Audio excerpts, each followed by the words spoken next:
Welcome to the Navigating Dental Insurance Podcast, where we don't take from insurance companies. Here are your hosts, Mr. Jordan Comstock and Mr. Ben Tuine. This podcast is sponsored by BoomCloud Dental Membership Software, www.boomcloudapps.com, and Veritas Dental Resources, www.veritasdentalresources.com. Enjoy the show. Welcome, everybody, to another episode of the Say No to PPOs podcast series. This is the Navigating Dental Insurance Podcast. I'm your host, Ben Tuine, with my co-host, Jordan Comstock. Jordan, how are you? Doing good, Ben. How are you, man? Very well. You know, on most days, you're the host and I'm the co-host. So today, I'm fortunate to be the person to open this up. Yep. You know, I got to say something really funny. Do it. I got my first complaint on Facebook. Well, what was it like? Let's hear it. No, it's funny because there's doctors have different Facebook chats, and the interesting thing is that this one client made a comment that she couldn't get a hold of me. Funny thing is, I was on vacation and had my out of office on, and she emailed and emailed and emailed and emailed. On the 4th of July, probably. Yeah, on the 4th of July. And then she complained about it. This guy's so horrible, so terrible.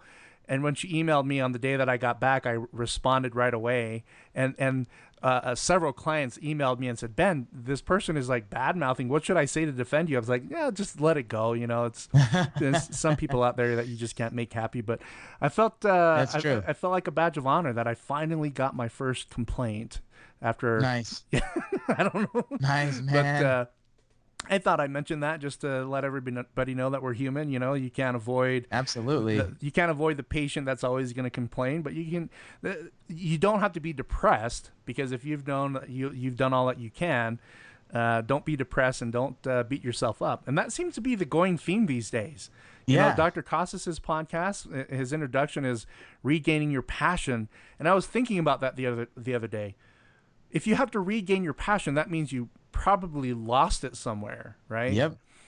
And absolutely, yeah. One of my mentors, business mentors, Dan Gilbert, who attended a lot of his trainings in Detroit, and he has this ism called ignore the noise. And ignore the noise, what that means is that some days, you know, you do all that you can, and people, for some reason, you can't make the angry person happy. That angry person is always going to be angry. But at the same time, you shouldn't beat yourself up for all you've done all that you can. And the problem that I've seen in many practices is that they change all the policies just to accommodate the one person. That one issue person. And then the 99% of the patients that are happy are punished. And you see the same thing in politics. Laws are passed to punish the majority of the good one people. Person, yeah. And it's because just frustrating. That one little person. Interesting. So, anyway, not what we're going to talk about today. No, but good side talk. Yeah. We do have an awesome guest on today, a good friend of mine out of Arizona, Amy Deschamps. Amy, how are you today? I am doing great. Thanks so much for having me, Ben. Thanks for listening in on our sidebar chat there about the complaint that I got.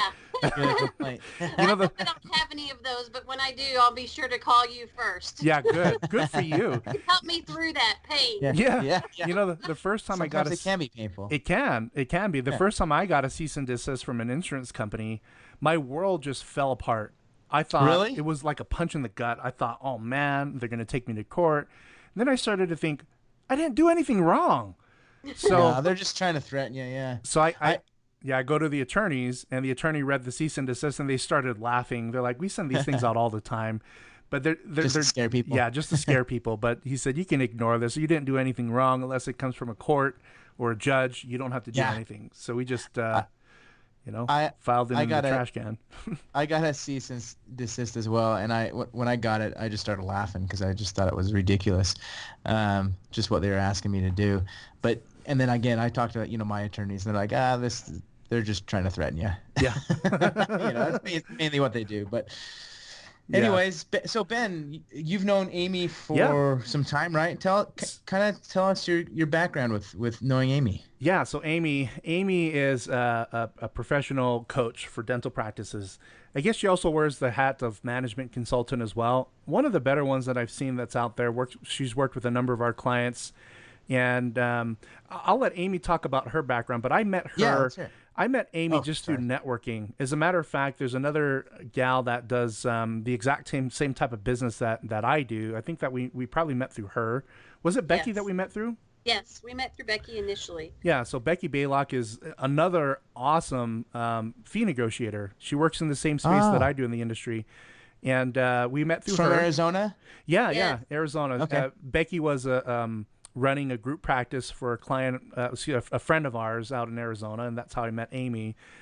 Amy, I come to know her as a true expert when it comes to pretty much everything and anything that you want to understand in the dental practice. Amy, why don't you go ahead and give the listeners a little bit of your background, where you came from, where you started in dentistry, and what you're up to these days? Absolutely. Wow, Ben, thanks for that background. Woo! I hope I can live up to that. You do. I have been in dentistry now for over 25 years, Nice. and I am proud to say that it is still my passion. I started out thinking that I wanted to go into law, and at the time, I have an older sister who was going to dental school. And while I was in the law library writing briefs, she was in labs doing fun stuff, and I joined her at times, and I thought, man, this is much more fun than being in a law library. So information and data was something that I always had an interest in, and I found a lot of fun in what she was doing with the lab work. So I shifted my focus and got a background in business in the University of Louisville in Kentucky. You'll Very hear cool. my accent come out every once in a while. And my sister is now no longer a practicing dentist. She's full-time faculty at University of Louisville, believe it or not. Cool.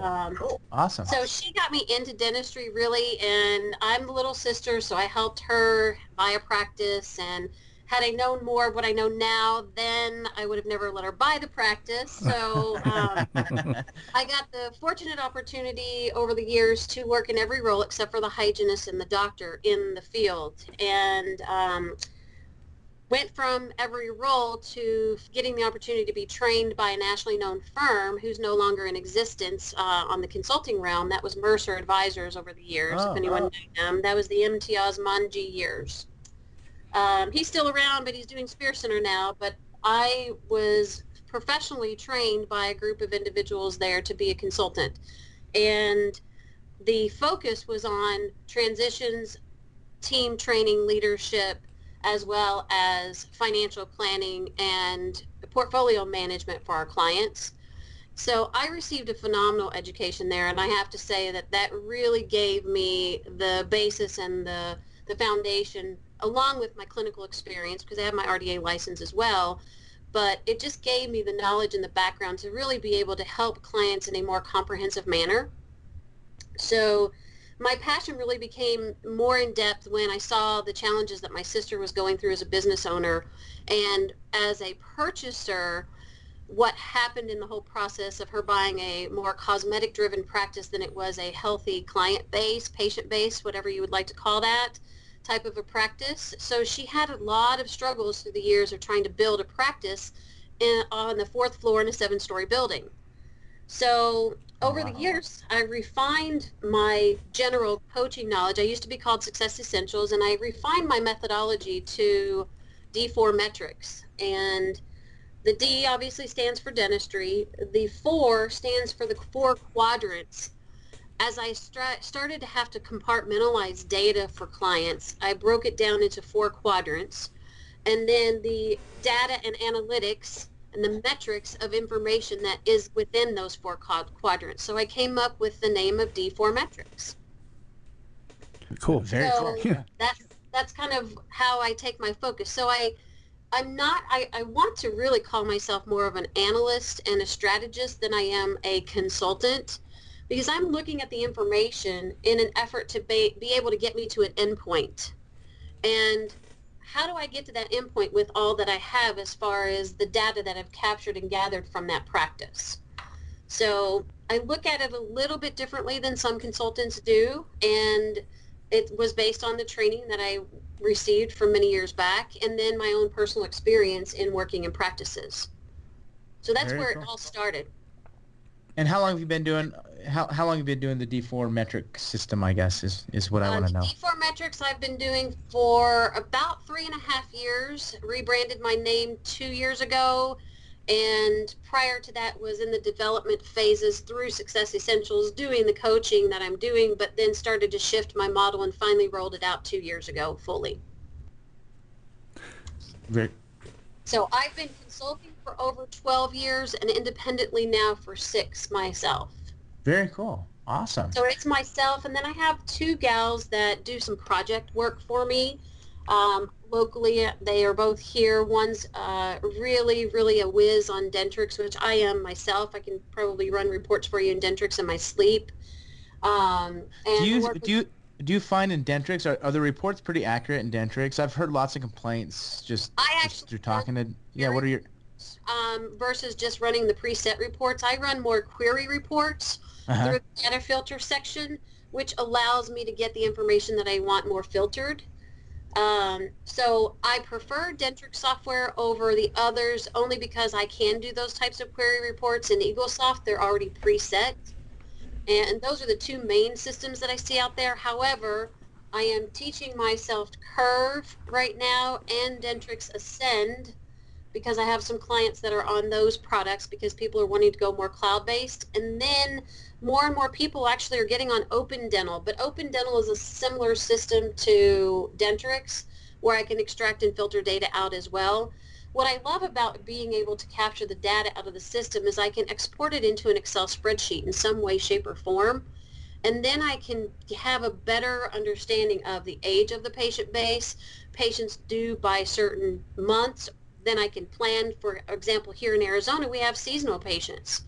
And I teach my clients how to define and categorize these patients within the database. So that's one of my quadrants. This is the patient base. Awesome. Yeah. Go ahead. So yeah, let's go into that. So you talk about your D4 metrics. Let's break it down. What are one of those metrics? What do you look at when you're helping practices? Yeah, so there's the 4 quadrants are facility, team, patient base, and schedule. So what I first look at overall is facility-wise, like I mentioned, my sister's practice. 7-story building, 4th floor, no one knew she was there. Yeah. Is it a freestanding building? Is it in a shopping center where there's a lot of traffic? Do you have to cross over a double yellow line to get into the parking lot? You know, what's happening from an external standpoint as far as facility and location. Then we go into internally and look at technology, number of workstations, number of operatories, and we really start to break that down to all the things that are within the facility. Then I go into the team. So now I have to have people to service my patients because I have a facility now. So I need to make sure I have the right people in the right roles, have those roles defined. Do I have the balance of clinical to administrative personnel to service the patient flow that's coming through? And then I go into the patient base because now I have to know what is the makeup of my patient base? Who do I have? How many do I have? How many are insured, non-insured, age, demographics, and so forth. And then I go into, now that I know my facility, how many chairs I have, how many people I have to service patients, then I have to say, here's the patients that I need to service. What's my schedule going to look like? Do I open hours 7 days a week, 5 days, 4 days? What's that look like? So it becomes a pretty complex and very comprehensive assessment of where we need to go, but it's all driven by the data and the analytics and the information, the metrics that I get out of the dental software in an effort for me to begin to strategy plan what needs to happen. So as an example, in my patient base area, I'm working with a practice right now that has a small ortho component within the practice. They're a Dentrix-based practice, and I asked them, how many patients do we have in ortho? Well, we capitalize their full name. Okay. So I can run a list with all capital letters? No. So what I had to do was go into the database and create a recare type for ortho and have my assistant go in and tell me all the patients that I have in ortho now, set up that category. Now I can generate many different query reports. I can run a query report for how many patients have due dates, how many patients have appointments, how many patients do I actually have in ortho. So for example, this practice has over 90 patients in ortho. If we took their average fee for an ortho patient at $3,000 because they're doing fast braces or 6 month smiles or whatever, if we're doing $3,000 at 90 patients, that's $270,000. So do you think that I want to have a better understanding of that component of my business in my database to be able to generate information and know where these patients are and who needs to schedule and who's not scheduled and so forth? So understanding the patient base and defining that is where the metrics and the analytics and the data come into play. Does that make sense? Yes. Yeah, very cool, very cool. So and you do an initial analysis for the practices as well, or yes. kind of talk us through that. Yes, so I will go into a practice and do an initial assessment, and I will spend a day in the office, and I actually come in scrubs because I don't want someone from the outside, a patient, to know that I'm an outsider. Yeah. And that allows me to be more back in the flow of what's happening with patient seating, with handoffs from the back to the front, with the flow of what's happening as I'm standing behind walls and listening and seeing what's going on. Then I can also go up front and find out what's happening from systems and the front office. From my perspective, when I look at a practice, there's three main things that I look for, and this really is relevant to what you guys do, is I need to ensure that I have a recall system in place. I need to ensure that I have a treatment follow-up system in place, and then a financial system in place that manages my insurance money and my patient money. So that's one of the first things that I look for when I'm looking in the patient-based quadrant of what I do in those four areas, and I'm working with the front desk. Yeah, let's talk about that for a second. So the insurance areas, I'm assuming that the insurance areas, the facility, probably not much to do with insurance, the team, insurance knowledge. I don't know if that's a must for at least one or two people in that area, but the patient base. So what you see with many practices these days is that 80 to 90% of their patients have some type of dental insurance. What are some of the more important areas or areas of training that you see that's of need in dental practices as it comes to the patient base and the insurance component? Really great question. Yeah. Where that comes into play and what I'm looking at with these clients, for example, if I can use patient example or client examples, that's the best way to describe because they come up all the time. I'm working with a husband and wife practice, and they have certain days that they want to work. They have a certain philosophy in how they want their practice to run. Well, we have 6 operatories, and I have an abundance of patients right now. With that being said, they don't even have enough days of availability to get all the hygiene patients in. So we had to get into their database and first define how many patients do I have, how many of those have what insurance, and you can run these filters and queries within your dental software, and then we can take what our reimbursement is for whatever those plans are, Cigna, MetLife, Delta, all of those, all the plans that are out there, and say, here's my codes that I use in my hygiene department. What is my reimbursement on these particular codes? And when's the last time that I got a fee increase? Have I worked with Ben on getting this done? And if not, then let's look at these plans that could possibly benefit us more and maybe eliminate some of these other plans and stop being so insurance driven and be more patient centered and still have plenty of patients to service and now have a higher per patient value versus doing more volume.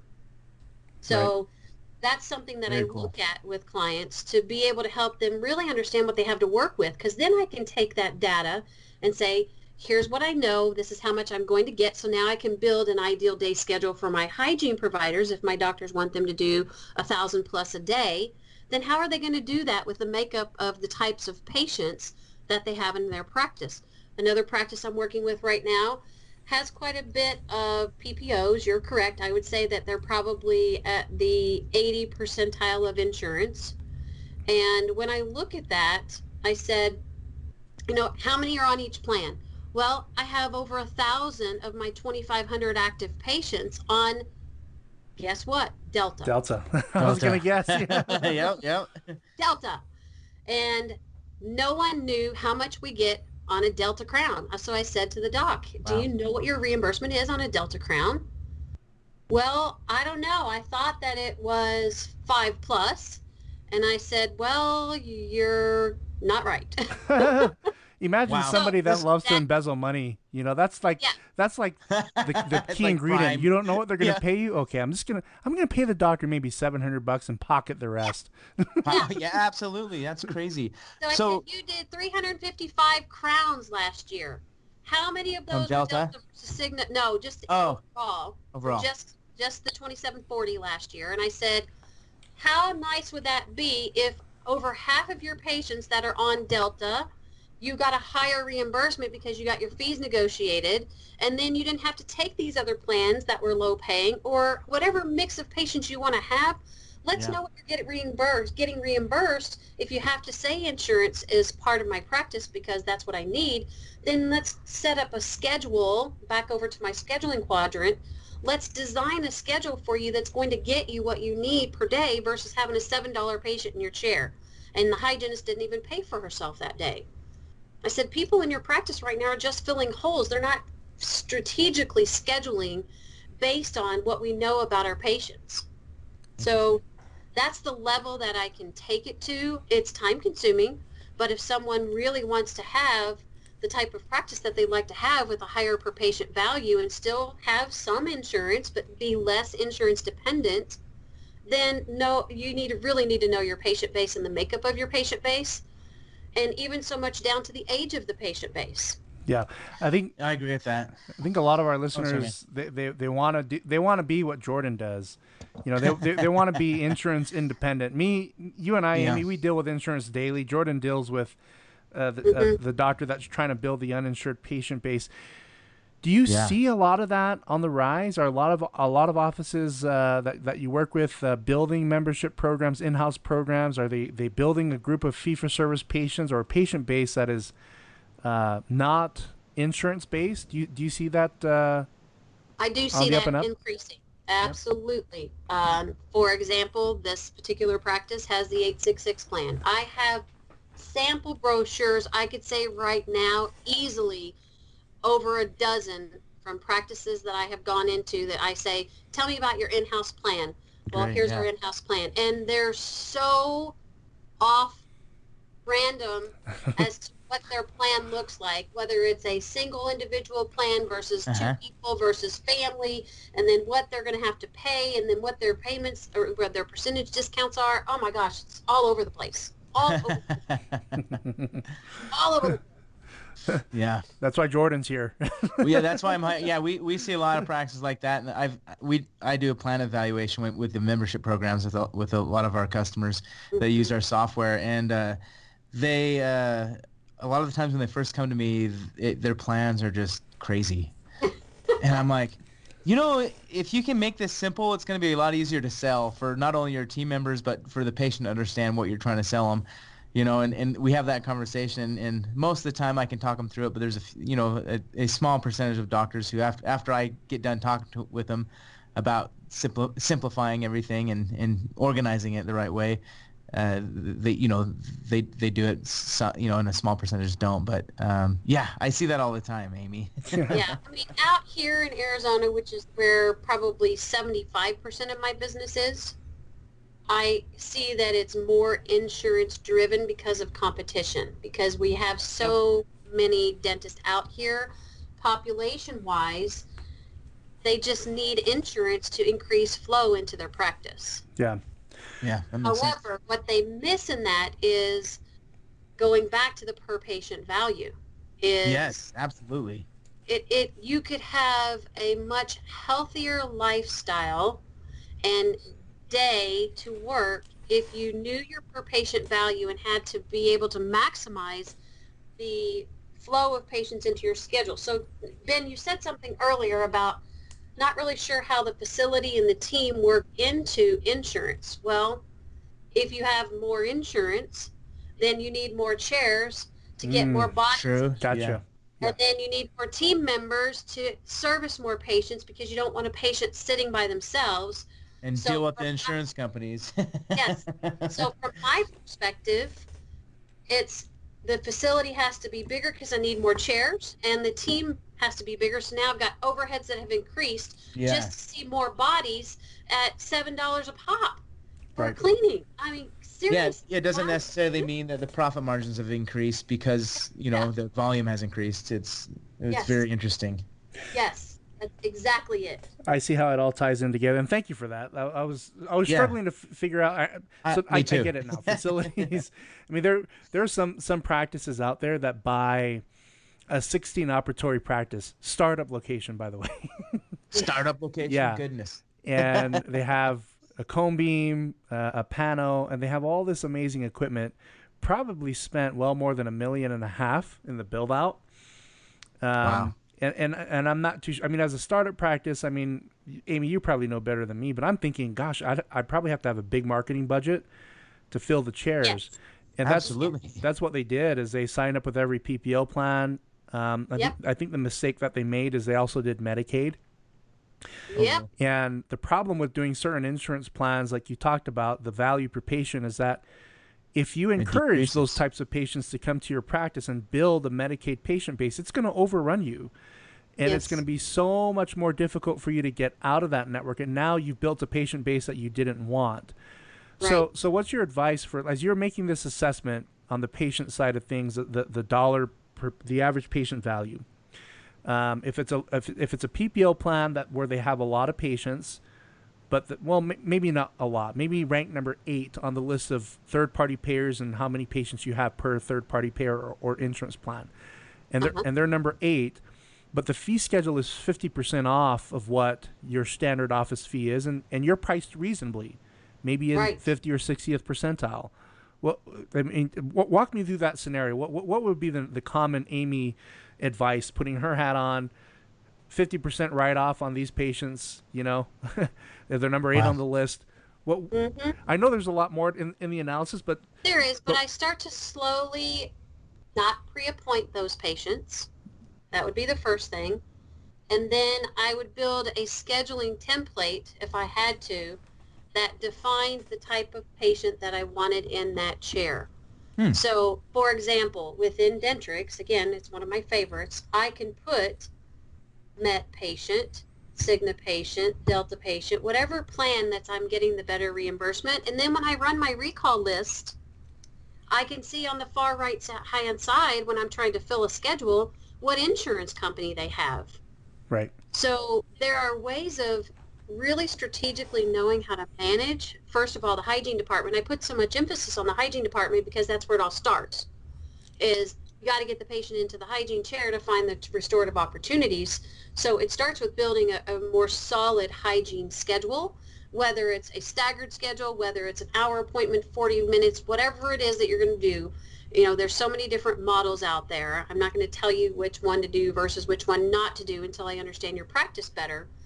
But you can determine how many patients that you need to see to fill a hygiene day. Let's just take the simple number and answer that question. So it takes, if I'm working an 8-hour day and seeing an hour appointment of patients, 8-hour day, we have 2 recare cycles that we have to fill, the first 6 months and the second 6 months, correct? Right. And I'm working Monday 8 hours for a 24-week cycle, because out of the 52 weeks, we work about 48. Gotcha. So divide your first 6 months into 24 weeks and the second 6 months into 24 weeks. Okay. If I take 200 new patients, let's say my practice gets 200 new patients in that 6-month time frame, and I divide that by 24, that gives me 8.3. So it takes 8.3 hours to service 200 patients in a 24-week cycle. So I look at that and say, if I'm an hour appointment, in order to fill every Monday for a 6-month cycle, 8 hours a day, I need 200 patients. So now break that down into the number of hygiene days, 200, 400, 600, 800 at minimum, hour appointments, 1 appointment per patient. Well, now we're at a minimum of an 800 patient base to fill a 4-day week of hygiene at 100% retention. So when someone's, it can be very, very It's all about the numbers. Yeah, it's all about the numbers. It is numbers. That's why I went into the metrics and the analytics, because people are people. I can change people and I can't change people, if that makes sense. Oh, yeah. Yeah, the right people. We know how that goes. Right so I get to that in my team, but when I'm starting to build a schedule based on the patient base that I have to work with, I have to really understand, now what's the makeup of those 200 patients? Is it 50% insured, or is it 25% insured? Yeah. So it's a lot more than just deciding whether you want to balance the crown, the bridge, and the other stuff with the exams and some of the smaller, like fillings, for instance, right? Because I know that there's a lot of people out there that teach scheduling to not overwhelm the doctor, but stack the day in such a way where the energy is commensurate with the types of procedures are balanced, and that you're not overworking the doctor, but yours is more a little bit more of an analysis on the chair time, the dollar per chair time, which I think is pretty amazing. So the question that some of the listeners might have on their minds is how easy or how difficult it is for you to learn something like that. Is it tough to get into that way of analysis, or can you automate it a little bit? I can teach people how to gather the data. And once you get the feel for how to gather the data, then you can regularly or intermittently, quarterly check your database and see how well you're doing. And it's just a matter of teaching people how to get the data out of the system. How to get the data. Yeah. I think that's important with any system, with whatever type of software that a practice is using. Yeah. I think it's important to understand how to get that data, and then understand how to read the data. I think is very important. And you hear a lot of dentists and other staff members that have no idea how to run these reports, when they run it, then they don't know how to read it, right? So I think that's. And I always say the numbers tell a story.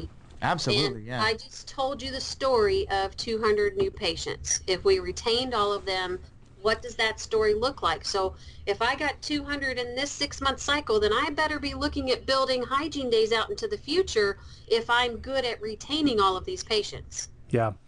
So absolutely. now you look at what's your retention ratio of these patients, and did I throw a bunch of deals out there and just got a bunch of volume in the door, whether they were insured or not, and they didn't stick or retain them? Yeah.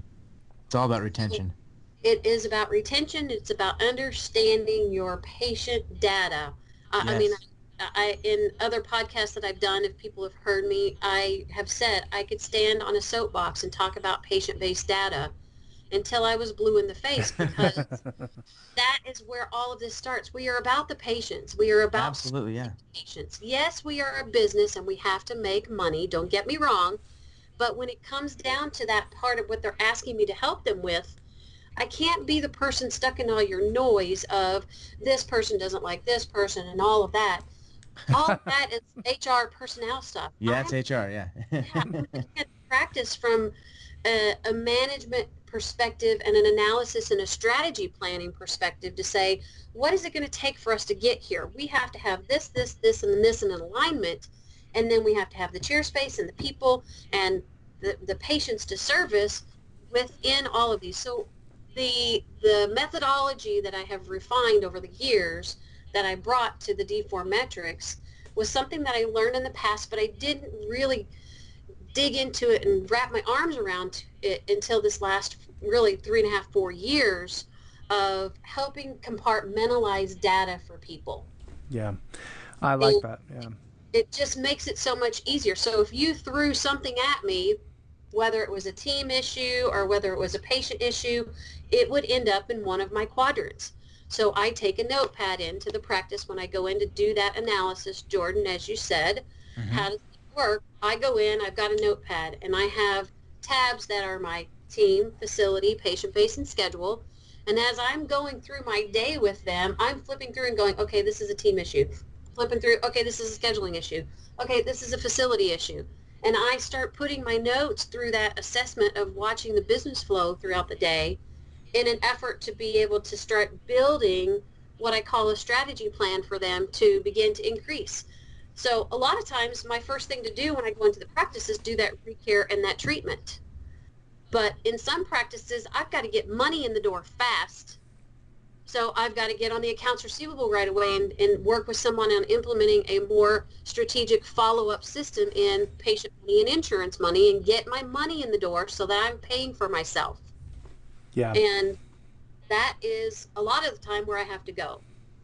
So there's so many areas of focus within. There's many sub areas within those 4 quadrants, but in relevance to what we're talking about with insurance and how that is important, it's really understanding how many patients are on what insurance plan. Can we drop some? Can we be less insurance dependent and have less volume coming through with higher per patient values? Yeah, we can talk about that all day long. All day long, all day long. As a matter of fact, maybe not for this conversation, but I've had today alone a number of talks with clients that have two associates, owner doctors out of network with a particular company, and they don't have any reason for the associates to be in network with certain plans that the owner doesn't take.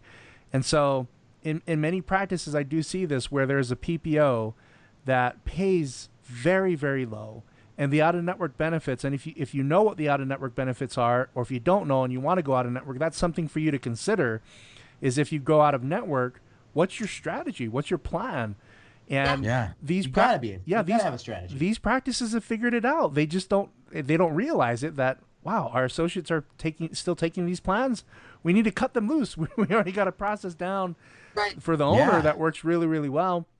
But I like what you're talking about, Amy, with the per patient value on the patient schedule and doing a little bit more strategy when you're scheduling treatment, because scheduling a crown that's only paying $490 in your day in a practice that charges $1,200 for a crown really throws a wrench in things. It's like, come on, and guys. now you've got an hour and a half CEREC block out in the schedule, and that's a $400 and something appointment. Whereas if I had a different type of patient in that hour and a half block, man, I could double what I'm making. Yeah, absolutely. It's sad, and it's unfortunate the insurance industry has placed it upon the management aspect of dental practices to look at things this way. But the reality is if your insurance plan is only paying benefits that are not even close to what it costs to deliver the dentistry or good quality dentistry, there has to be a change in how these dental plans are written up.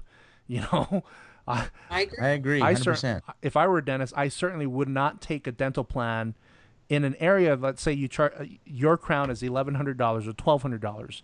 At some point, I'd be looking at the PPO fee schedules and not taking anything below a certain level. Otherwise, you're robbing Peter to pay Paul for the treatment for those that have plans that just don't pay as well. And I don't know how every practice does it, but there are too many practices out there that are taking $500 crown payments, allowables, in a practice where they charge $1,200 for the same type of crown for an out-of-network for a fee-for-service patient. But anyway, Amy, we have a lot more questions at very little time to go through them. I wanted to get your take just briefly on, so you do transitions. Yes. Oh, cool. And I can say that every office that goes through a transition needs a good coach, because I often see too much attrition. A doctor buys a new practice, and the new doctor comes in and they lose a bunch of patients. Yes. Is that what you see? I see that a lot too. Yep. And one big reason is just not having the right training. Are you seeing, like, I deal with the credentialing thing. So people contact me and say, Ben, can you help me get credentialed at this office? And our firm isn't necessarily a credentialing firm. We'll do it, but our focus is negotiating fees. But if we don't have the time and the seller's not willing to participate in the transition, the doctor has no choice but to bill out a network. You can be creative, and I'm gonna maybe not too loosely use the word creative when it comes to billing. You have to follow the law. You have to be legal. You have to have an agreement with the seller. But are you seeing a lot of problems in these transitions as it relates to doctors not being credentialed? Yes, I am. It has been, I had a deal that happened about 4 months ago where the selling doctor was a Premier Delta client. Yeah. Well, we all know that they're not taking any more Premier clients. Yep. So my purchaser has to come in and buy the practice with an automatic decrease in the fee schedule reimbursement close to 30%. Oh, Man. wow. And that was the majority of the patient base. Wow. So already my buyer, who can never be a PP or a premier provider with Delta because they aren't doing it anymore, they will not grandfather them in through the purchase. So now I have to prepare my buyer to understand that you are automatically going to receive a reduction in your cash flow. Wow. Compared So, to what the seller. I have a question about that. Yes. Does that devalue the practice for that buyer, or how? Like, because if I were going to buy a business and they said, well, once you buy it, the cash flow is going to suck, right? I would stay clear from that because obviously that's a very important thing, thing to look at in a business. Does it devalue to that buyer? In my view, yes. I would say from a seller side, they don't care. Yeah, they don't care on the Typically, seller they side. don't care. On the seller side, they want to sell the practice. They don't care whether or not you can be a provider or not, and it's up to you to make of that practice. But I caution my buyers to understand that in this process and know that when you're getting into this, that's not something we can change. So you have to have a plan in place, and how are you going to replace that revenue? And make sure that you get enough working capital in the purchase. Make sure that you know what your lifestyle needs are before you make that purchase, Yeah. and be really clear on what your needs are so that if you do see a reduction and how much of a reduction, then what's that going to look like in you being able to service your debt? Exactly. Yeah. That's Exactly. it's smart that you help practices with that. I think that's much needed. Transition. There are many different transitions. There's flat out purchase. There's bring a potential future buyer in that's going to work for the practice for a while. Uh-huh. A transition can be just bringing in an associate that isn't a buy-in partner, but just a transition of bringing in an associate. And Okay. there has to be things that are in place. So, for example, I have a client that I'm going to be starting with in August. Met her 2 months ago, and she said, I want to be able to do some more specialty work within my practice, and I'm considering bringing in someone to do more of the general dentistry. And I said, well, first of all, what it comes down to is patient allocation in the transition. You need to be able to go through your database and say, these are my A patients, my B patients, my C patients. These patients are Dr. A only. These patients are going to be Dr. B, or these patients are going to be Dr. A and B. So how do you start to identify the allocation of the patients that are going to be transitioned over to the new provider coming into the practice? And then how do we start to define those patients that you would see that are more specialty patients? So you've got to utilize your database again to be able to start. What's the first part of the transition is the allocation. What patients will be allocated to the provider that's going to be coming into the practice? That's smart. I think it's smart. Yeah, because most Very practices that interesting. I'm aware of, they just kind of pick and choose. All new patients will go to the associate, or they'll just say whoever's Wow. available first. Yeah. But there's no very little consideration on dividing or assigning patients based upon the owner doctor's preference, at least. Right. So, and then we identify how many patients can one doctor service. Well, that comes down to how conservative or how more comprehensive they are in their treatment plans, and how quick their hand skills are, because some doctors can see 1,400, some can see 1,600, some can only see 1,200. Now that reflects into how many hygiene days that I need, and then when do I need to bring in an associate based on how busy I feel. And then that bubble effect happens in the treatment side, because I've got so much inventory that I can't get to because my hands are always busy in a patient's mouth. So I can't even diagnose because I can't spend enough time with the patient. So I can't even build up my inventory to have enough to give to another provider to come in.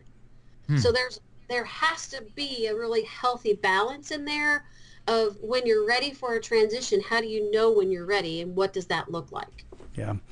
Yeah, Amy, very interesting. there's so much you bring to the table as it comes. I just wish we had more time to fun chat. conversation. Yeah, more about transitions in general, because I'm so happy when a client comes to me and wants to get credentialed for a new practice and fees negotiated, and there's just no time. and there's no plan with the seller for smooth transition, I get nervous. I get nervous with doctors that get into that. And I'm so happy when things kind of fall apart on the transaction side, where the buyer does more due diligence and finds a reason not to buy the practice. Because, when we deal with transitions, we need time. We need time to get the new doctor credentialed.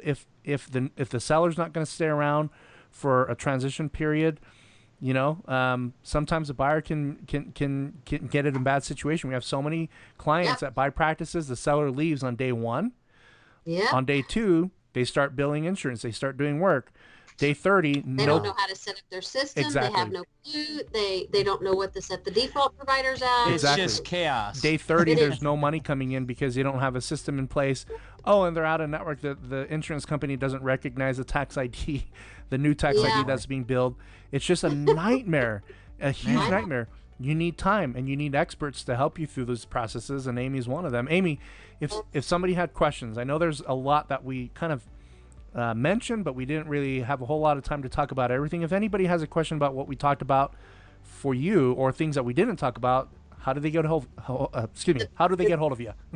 They can get a hold of me through my website, which is under construction but still taking inquiries at d4metrics.com, or they can email me at amy@d4metrics.com.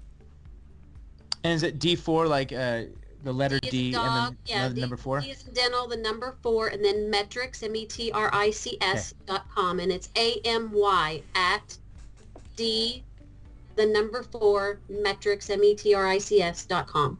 Perfect. Excellent. Awesome. I am generally with clients throughout the day. I have some admin days built into my schedule, so everything comes to my phone or my watch, just like everybody else. So as quickly as I can, I will do my best to get back with someone.